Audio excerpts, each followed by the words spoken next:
Hi everybody, Chris Titley here and welcome to Scoreboard. This episode is powered by SwiftX, Australia's top-rated crypto exchange and proudly homegrown, just like many of the athletes and business leaders we feature on Scoreboard.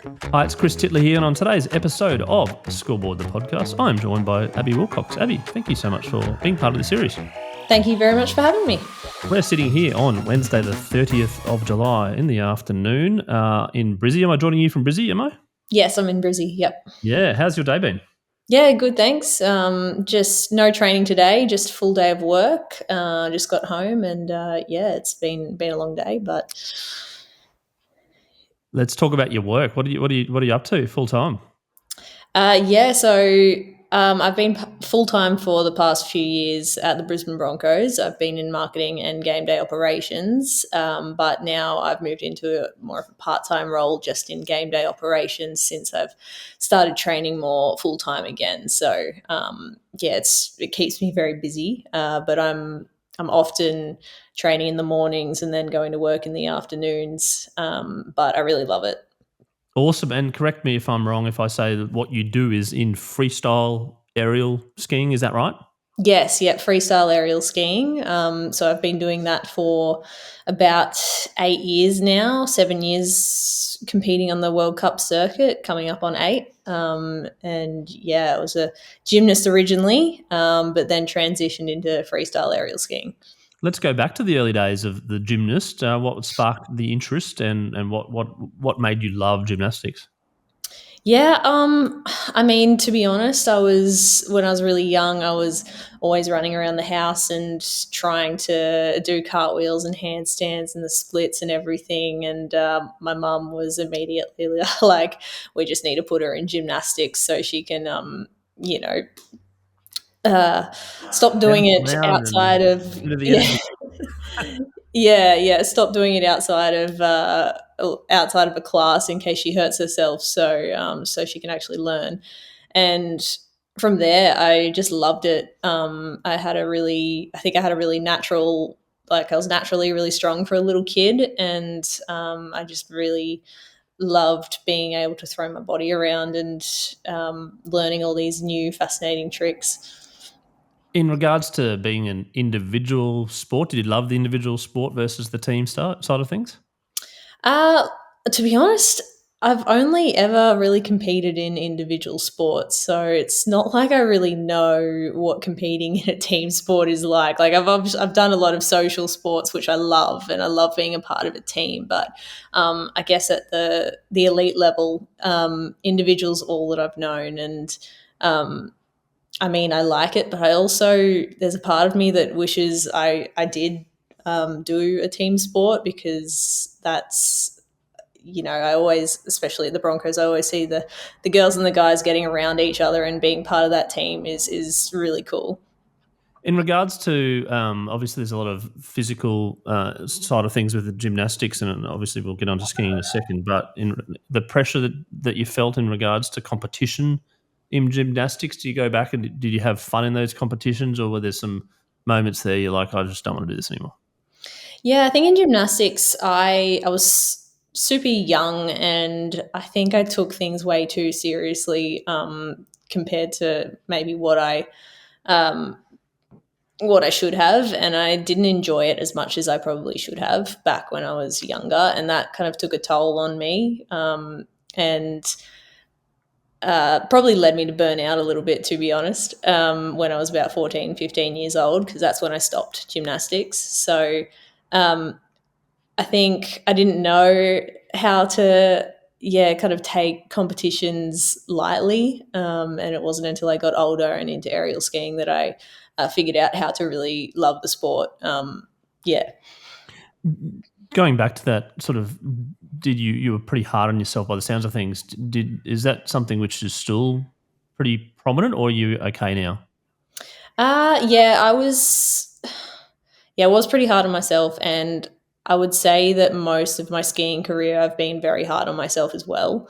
I think in the past few years I've learnt to let go of that and learnt to just enjoy the journey, and I'm not sure if that's just because of, I've been around for a while and know how it all works, and also sometimes when you hit rock bottom, you kind of reset as well and learn to do things a different way. So, I'm a lot better with it now, and I'm really enjoying the journey these days, which is really nice. And then you can control so many things, but then things happen that's out of your control, I suppose, and injuries happen, and you must have, you're pretty resilient. We can talk about the major injury that you had leading up to that, but also I'm curious around the mindset of going, let's go, let's go, let's go. Oh, that didn't work out, even though I thought, I'm 100% prepared for hopefully a good outcome. Yeah, I think there was probably one moment in particular for me where that happened. Just before the 2022 Winter Olympics, I kind of broke my leg a year before, and then didn't get enough points to qualify for the Olympics. And I was so certain that I was going to go. I was so locked in and this is going to be it. This is going to be the Olympics that I make, and didn't end up happening. And kind of just had to take a step back after all of that happened and reset and figure out where I went wrong, figure out why why I was so certain, but it didn't end up working out the way I wanted to. And I think taking that step back really helped kind of shape where I'm at now, where I feel like I'm in a really good position, and I feel a lot better about myself and my sport and the way I compete, and what I bring to the table. What do you reckon the change is there in regards to that? Obviously, there was a lot of emotions, and there could have been from frustration to blame to all these sort of things back in the day. And now you're saying you're comfortable in yourself, and you're firing again. What do you reckon there was some catalyst that changed that now? To be honest, it's having something outside of my sport that's been the big change for me. I had 6 years ago, I was doing uni, so I had uni, but it just wasn't the same as what I'm doing now. Like having a job outside of sport, I kind of have the financial security. I also have just something that I can fall back on if I am not going well in my sport, or if injury happens, something like that. Just knowing I have that community outside of my sport has been such a game changer for me. That's a really good answer. And the Broncos, in terms of an organisation and support, how have they gone with your training and your high performance mindset to say, actually, I need a little bit more time? Yeah, no, they've been really good and really supportive with me every step of the way since I started working there in 2022. So full credit to them, giving me so much flexibility on what I need to do to compete in my sport. Do you see a few similes with some of the players as well in terms of the work ethic, the skill set, the mindset, the high performance element, and also on the flip side, sometimes when people may do an ACL or injury and that's their season over, and you're like, I've been there. Yeah, absolutely. I know there's not much crossover between rugby and skiing skill wise, but definitely I kind of look to the girls and the guys for their mindsets, and I see how they train and see how much effort they put in, and I take a lot of inspiration and ideas from just looking at them from afar as well, which has been really good. I've been able to kind of implement that in my training. Now let's talk about the skiing. I think you're fifth in the world last year in terms of the full circuit. Is that right? Yes, I ended up fifth, which was personal best for me, which was very cool. And freestyle aerial skiing, what's the secret? And talk us through your training regime. So at the moment, I'm training 5 days a week. I'm training in the mornings until about midday. We do a lot of water ramping here in Brisbane. So basically a man-made jump into a big pool of water. So we practice all our off-season tricks. We practice in the off-season all of our tricks into the pool. Just to prepare for snow, and then spend a lot of time in the gym as well, and trampolining as well. So there's a few different elements there. Yeah, and winter sport and winter Olympics in terms of Australia's come a long way. And I'm curious to know where you think it's at, and in terms of the exposure, the money, the sponsorship, all that sort of stuff, and where it can be. Yeah, so I mean, it has definitely come a long way.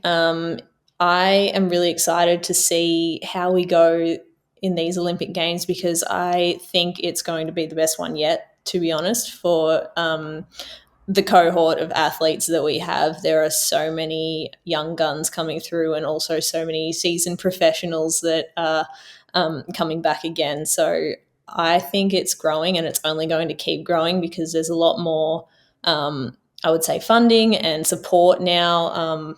Now we've got these water ramps in Brisbane for my sport in particular. There's definitely a lot more athletes coming through, and then down south at the Snow there's a lot more programs coming up and a lot of people getting around it. So I think there's a lot of opportunity in the future, which is I was really chatting exciting. to Jono Sweet, who was episode 97. He was the first, I think he was the first male Olympian in the Winter Olympics, and he was talking about yourself firstly, but he was also talking about the facilities in Brisbane on how sort of like world class they are. Do you want to talk about that? Yeah, honestly, these water ramps are the best I've been on. I've been to a few around the world in the US, Switzerland, Minsk. Yeah, these are the newest and the biggest and the best, to be honest. So we're pretty lucky to have that in our backyard and just have a stable base as well, which we haven't had before these were built. And Abby, I asked this to John. It was an interesting question, and he gave me a good answer as well. Your relationship with fear. With fear, yeah, it's an interesting one. I feel fear every time I do a jump. That's just, there's always fear there. It's always going to be there. And I've learned to accept that over time and just do things scared, to be honest. It does get better each time you do it, of course, with practice and confidence as well. But there's always a bit of fear there. And it's just learning about doing it scared sometimes. Is there a difference between fear and nerves in your view? Yes, definitely. I think nerves are something that you're always going to get. Fear is probably a bit more related to the outcome of what could happen as well.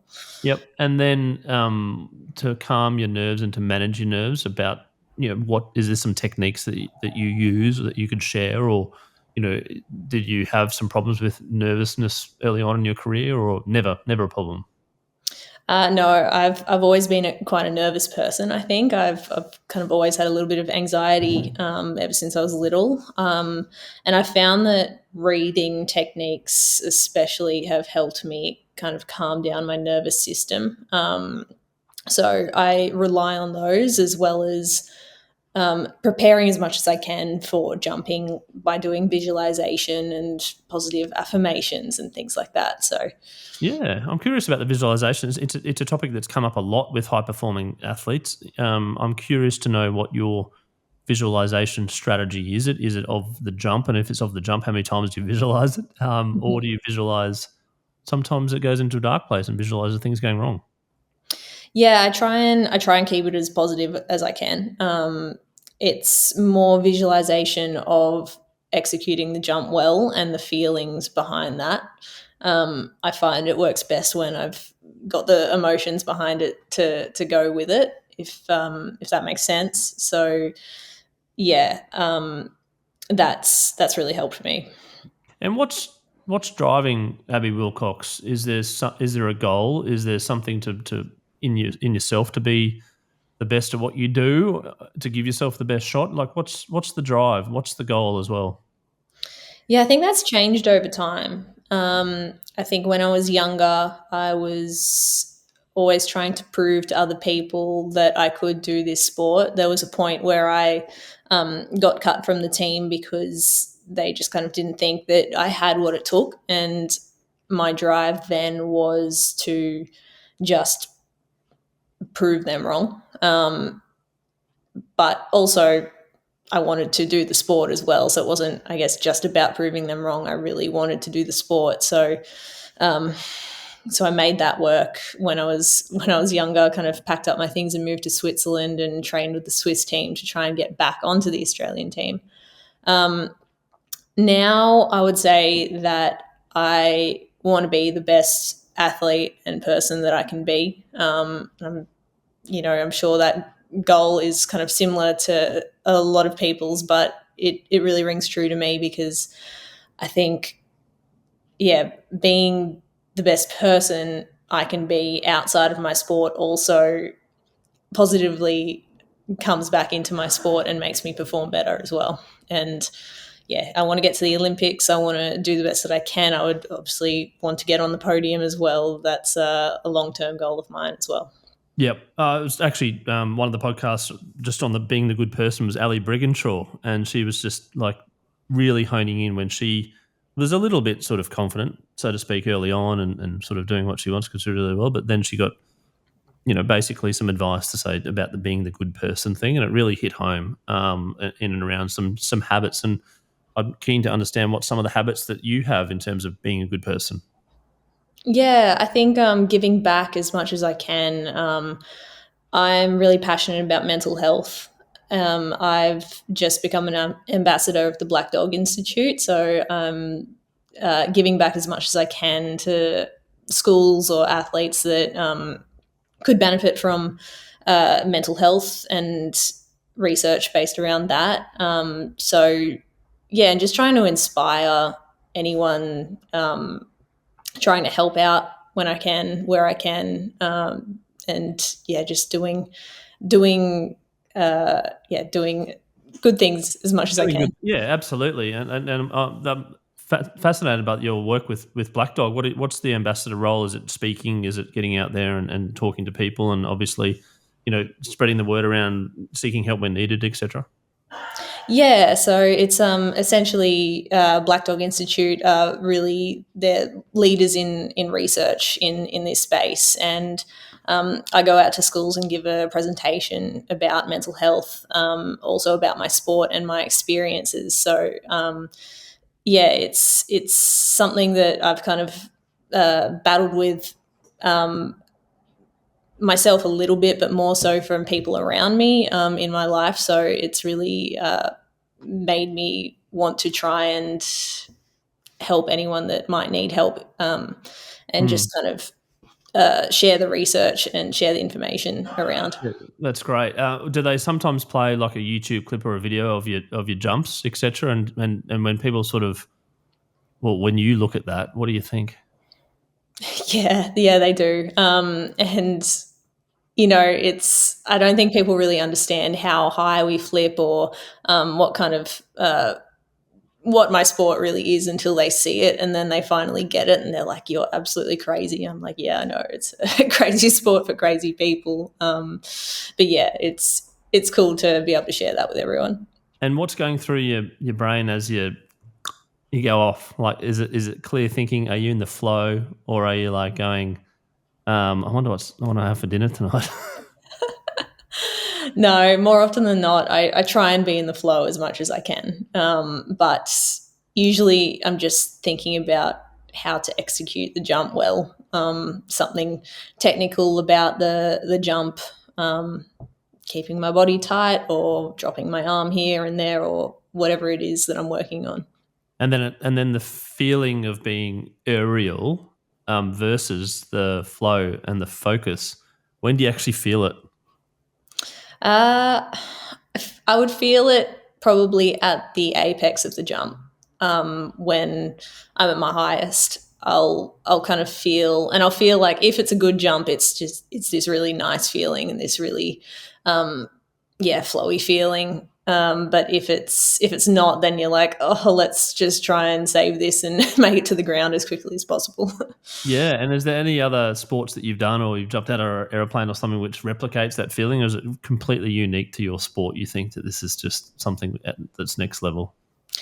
I mean, from my experience, I think it's pretty unique to my sport. I'm sure a lot of other snow sport athletes would feel the same way in their disciplines as well, but I haven't jumped out of a plane. I have bungee jumped, so, maybe that was the closest feeling to it. that I've had. But yeah, it's pretty unique. And I'm curious to know how you train in terms of impact and launch, etc., without impacting and launching. Yeah, I mean, it's that's what the training facility in Brisbane is for. It's the water is aerated underneath, so trying to have less impact on the body, so we can learn all these tricks. And if we do mess up, it's not going to be as much of a disaster as it is going to be on snow. And then when it comes to competitions, there's variables about weather, the track and the skis and the competition and the time that you jump, etc. A little favourite place I'd imagine is Deer Valley in the USA. Do you want to talk about that in regards to, it I've heard you call about your second home, but like talk about going into Utah and getting back there and going, this is sort of like home. Yeah, there's something about Deer Valley. I've always loved it. The majority of my World Cup podiums have been there in Deer Valley, so it does feel like home to me, and I feel like I always perform well there. It's just such a nice site, and there also seems to be a lot of Australian fans that come and turn up for that event as well. It's the biggest on the tour for us, so it's something else. And the first kind of medal that you got, which was 2020, was it? 2020, yeah. 2020, that you talked about, prove them wrong, and that medal kind of proved them wrong, I would imagine, versus your medal last year where you had 3 Australians up there on the podium, and can you talk about the difference in feeling there? Yeah, if I compare them, I feel like I've grown so much in the space of 4 years. That medal in 2020, it was definitely a prove them wrong medal, and that was really what I needed at that point in time to know that I was on the right path and that I was, I did make the right decision. And 4 years later, it was definitely more of a like, it was so special being a part of the team there. Like, we had 1 to 3 girls on the podium and then a 4th girl as well. So 1 to 4, and that's never been done in Australian winter sports before. So that was so special. And it made me really grateful for the journey that I had been on, and the fact that not many people get the chance to make history, but I was a part of the group of girls that got to make history. So it was really special. And then from an element, you talked about Winter Olympics and the popularity. How important is storytelling, social media, getting out there, doing podcasts like this, etc., in terms of making people are aware of what you do, and as well as the commercial opportunities? Because I imagine the funding has probably been up and down in cycles that you've seen. Do you want to talk about the business side of the sport? Yeah, I mean, I think honestly, social media, getting out on podcasts, on TV, it's so important for Olympic athletes and athletes in Olympic disciplines. It's what, you know, sometimes sport, if you're not having a good year, you may not get a great paycheck either. So having that brand behind you and that awareness, and getting that out there as much as possible really helps that. And sponsors and people kind of making people aware of it as well. So it's very important. Abby, there's an opportunity here to shout out to some supporters, to give them a bit of love, because that's what Scoreboard is about, giving some love out to people, some supporters, sponsors, maybe not, or people there that have supported you from the get go and or recently. Mm-hmm. Yeah, of course. Mum and dad, obviously, number one. Wouldn't be here without them. My partner Cal as well. The OWI, the Victorian Institute of Sport. I've always, they've really supported me over the past few years, especially. And Snow Australia as well, the Wattle Nest. They've all kind of put. Right. Well, she's been on the show. Yeah, Yep. so she's great. Yeah. Yeah. So Central Coast, New South Wales, where you were born, but then you live in Brisbane, but you've got the Victoria Institute of Sport. Where does that all fit in? Yeah, I know. Aerial skiing is a program that's a part of the Victorian Institute of Sport. So they are great supporters of the program and always have been and always will be as well. So a lot of the athletes are based down there too and are from Melbourne and ski at Mount Buller when they're learning how to ski. So it's a nice tie-in down there. But yeah, obviously being up in Brizzy, I don't get to go down there much anymore. And we've got the Summer Olympics in 32, a lot of talk around, but in your world, there's a focus coming up in 26. Do you want to talk about your focus on that? What's the plan and the timeline, I suppose, for you? Yeah, so 26 is the Winter Olympics in Milano Cortina, and that's in February. So it's about 7 months away now. That's my goal, to be there competing for Australia and, wearing the green and gold. And, I think I'm in a really good position, and I've just kind of got to keep that going now, and hopefully I'll be on the big stage. The qualifications, I suppose, competitions in there. Do you have to travel overseas quite a bit to qualify or do something, or is it, how does that all work? Yeah, so from November till March every year, we're usually overseas competing, and the competitions go from Finland to China to Canada, US, Switzerland, Kazakhstan. It used to be Russia and Belarus, but not anymore.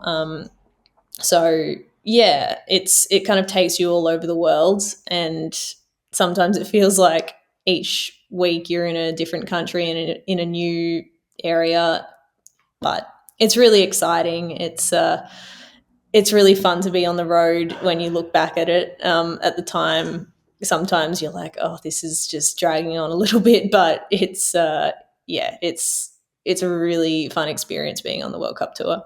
How often do you stay in one spot for generally?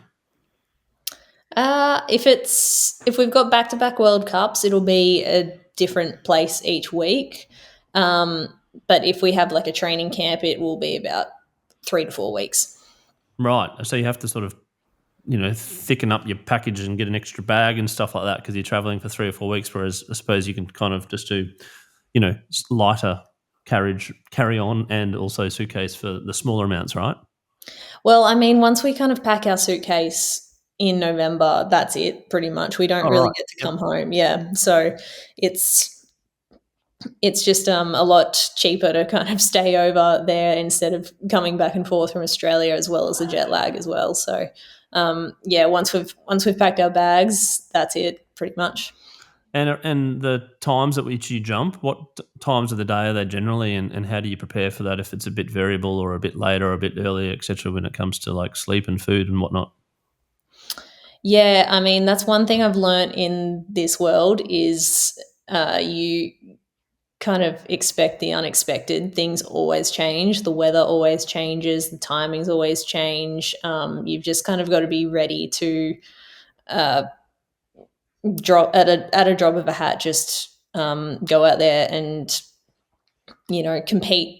If something's been delayed by the weather, you've just got to wait around until they tell you, okay, you're on now, and you have to be ready to be on. So in this world, everything changes very quickly, and you've just got to be able to adapt. So you can be as prepared as much as you can. I mean, especially like with stuff like food and everything, you just got to bring it with you and just be prepared for absolutely anything. And as technology's changed and gears changed, etc., are they all like really fancy widgets now that you can try out and test and do whatever, or have you got your lucky kind of skis, or how does that kind of work in your world? Yeah, I mean the skis and the equipment that we use, they've gotten better over time. The skis, especially, they have gotten lighter and stronger as well. So yeah, I mean it's definitely helped our performance. Like having lighter skis is a lot easier to move in the air as well. Helmets as well. Concussions been a big topic over the years, so having the proper helmet and the technology in helmets have always improved in the past few years, especially. So yeah, just making sure we have the top end equipment is important. Yeah, you've got the top end equipment, you've got the skill sets, you've got the muscles that most people don't even use, but you have to use them all the time, and then you've got the mental strength. How do you split your time in regards to training with physical, and also do you train mentally in regards to kind of, you know, I suppose things not going your way? Yeah, I mean, a lot of the training is physical, definitely. That's most of the training, to be honest. But it's really important for me, especially to kind of set some time aside. And I mean, I like to look at the way things are going. I like to look at what's happening and if it's working, if I could be doing something better, if I need to change something as well. So, in those difficult periods, I definitely take a lot of time out to kind of reflect on how things are going, and adjust accordingly. And then when it comes to the jump, how do you think about that in regards to the level of difficulty? Is it something you sort of toss and turn with, or is there sometimes you go, I'm just going to play it safe here, or I'm going to come out with my signature dish that no one's ever seen before? Yeah, there are it's a really exciting time in my sport because there are a lot of girls pushing the sport as well.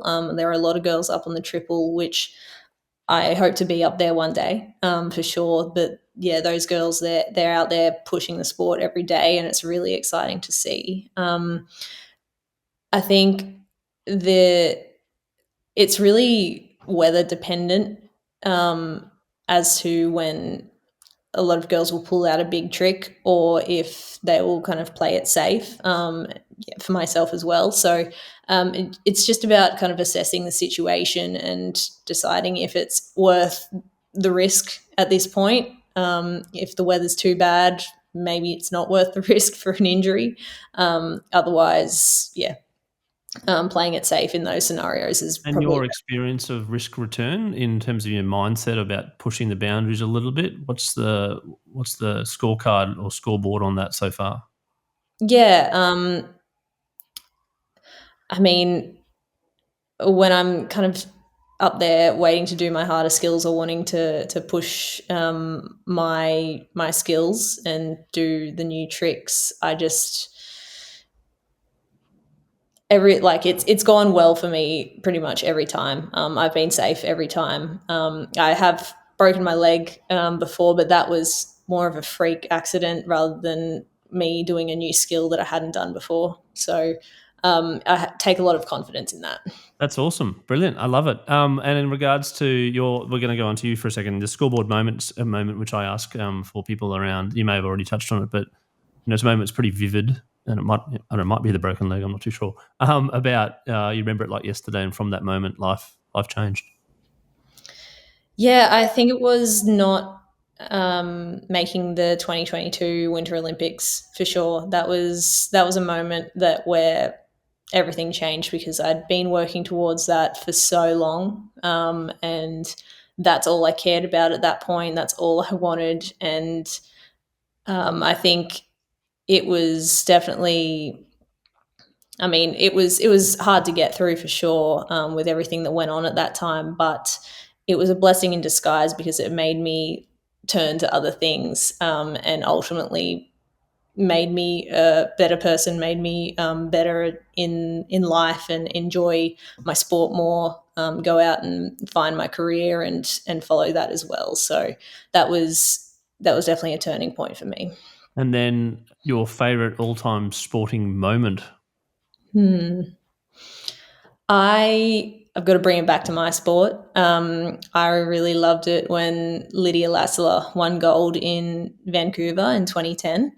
So she, um, yeah, I just started I was going to say you've been in thinking, pretty young. You would have been 14 or something. Yeah. yeah, yep. I just kind of started thinking about, joining aerial skiing at that point. I was still quite a few years off it, but I knew what the sport was, and I remember my mum saying to me like, you could try that one day, like you could do that sport. So to me, that moment was definitely a defining moment. There you go. Now I'm going to ask a couple of questions. You're going to have to rapid fire answers. You only have one streaming service to choose from: Netflix or Spotify. Ooh, Spotify. because of the podcasts like Scoreboard or the music? Absolutely. And the music, I really rely on music these days to kind of get me through training and make me feel good. What's the music of choice to make you feel good?